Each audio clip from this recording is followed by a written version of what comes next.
জুলাই সনদ বাস্তবায়নের দাবিতে কিন্তু বাংলাদেশ জামাত ইসলামী এই বিক্ষোভ মিছিলের আয়োজন করেছে। এটি বাংলাদেশ জামাত ইসলামীর কেন্দ্রীয় কর্মসূচির অংশ হিসেবে এখানে শাহজাদপুর উপজেলা জামাতের নেতৃবৃন্দ কিন্তু এখানে উপস্থিত রয়েছেন এবং জামাত নেতৃবৃন্দ দাবি করছেন যে আগামী জাতীয় নির্বাচন কিন্তু হতে হবে পিআর পদ্ধতিতে এবং জুলাই সনদের বাস্তবায়ন এবং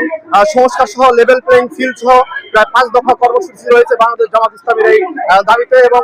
যুগপথ আন্দোলনের অংশ হিসেবে কিন্তু বাংলাদেশ জামাত ইসলামী শাহজাদপুর উপজেলা শাখার মতো সারা বাংলাদেশে কিন্তু এই বিক্ষোভ কর্মসূচি পালন হচ্ছে। নেতৃবৃন্দ বলছেন,